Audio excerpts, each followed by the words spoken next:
A stranger outside my house started calling me. It was around 12:30 in the morning when I first noticed the car. I wasn't asleep yet. I was home alone for the weekend. My parents were visiting my aunt in Connecticut, and I stayed behind to study and have the house to myself. We live in a quiet, tucked-away suburban neighborhood. Nothing ever really happens on our street. It's lined with identical two-story homes, porch lights glowing yellow, trees casting shadows on neatly trimmed lawns. At that hour, the whole block should have been silent. My neighbors on both sides were also out of town. The family to the right had left earlier in the afternoon for a camping trip in Pennsylvania. The couple on the left were away visiting their daughter in Chicago. I remembered seeing their porch lights off earlier in the night, and both driveways were empty. There wasn't a single other house on the block with a car in front of it. I had just finished brushing my teeth and was walking down the dark upstairs hallway when I passed the front bedroom window. The blinds were closed, but I caught a faint light through the slats.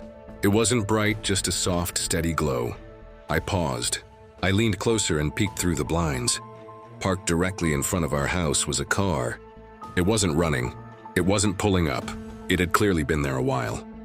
The only light was the faint white glow of its daytime LED strips, the kind that stay on even when the engine is off. I didn't recognize the car. It was some dark-colored sedan, windows slightly tinted. It wasn't in front of a driveway, just sitting along the curb, directly in front of our house. Our street doesn't get through traffic. If you're here for someone. I stepped back from the window and turned off the hallway light so I could see better without being seen. Then I crept closer again, ducking low beneath the bottom of the window frame.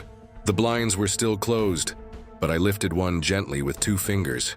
The man in the driver's seat was staring straight ahead, not at the house, just forward, blank.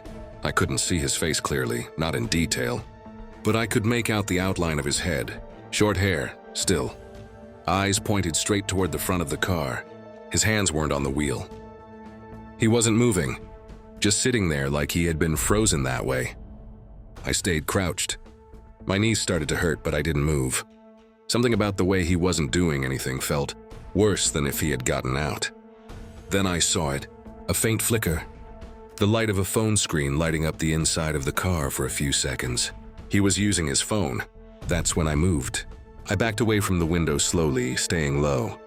I turned and walked down the hall, ducking past each window like I was sneaking around in a movie. When I reached the top of the stairs, I double-checked that the front door was locked. Then I checked the back. Then the garage. Every door, every window, locked, curtains drawn, blinds shut. I made sure of it. I stood in the kitchen, heart beating fast, listening for anything. Footsteps, movement, an engine starting, nothing. At 12:48, my phone buzzed in my pocket. It was a call. No caller ID. I let it ring once, twice. I didn't answer. It stopped on its own after the 3rd ring. No voicemail. I walked quietly back up to the front bedroom and crawled onto the carpet. I stayed low, crawled to the window again, and peeked through the blinds. He was still there, but this time he was looking up at the house.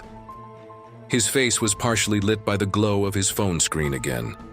It wasn't aimed at him. It was tilted downward in his lap, but the light gave enough away.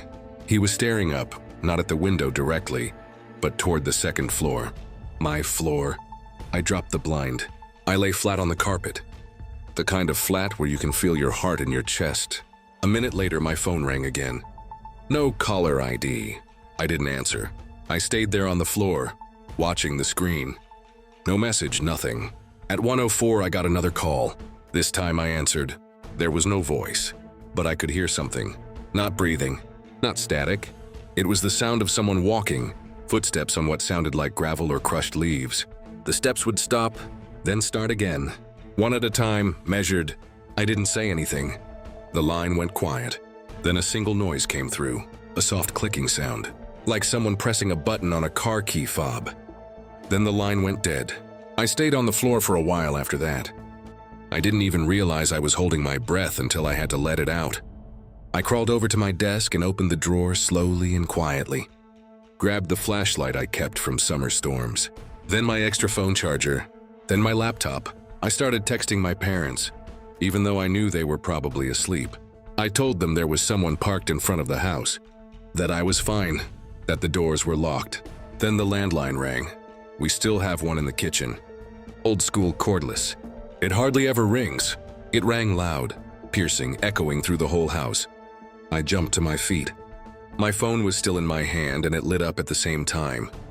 No caller ID. Both phones were ringing. I didn't answer the cell. I walked slowly down the stairs, heart pounding in my ears, to the kitchen phone. I picked it up on the fourth ring. No sound. Just walking again. Lower this time, closer, then silence. Then one long inhale, like someone getting ready to speak. Then the line clicked and went dead. I stood there in the kitchen, light off, on the edge of a full panic attack. Then I walked to the front of the house and peeked through the side of the curtain. The car was still there, but the man wasn't looking forward anymore. He was leaning slightly to the side, like he was trying to see around something. Like he was trying to find me. The phone light flickered again in his hands. I backed away, grabbed my cell, and dialed 911. My voice cracked when I gave them my address.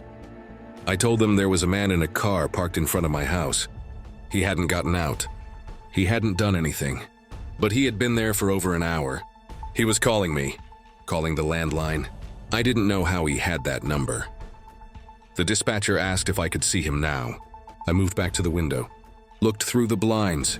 The car was still there, but the driver's side door was open, and the seat was empty.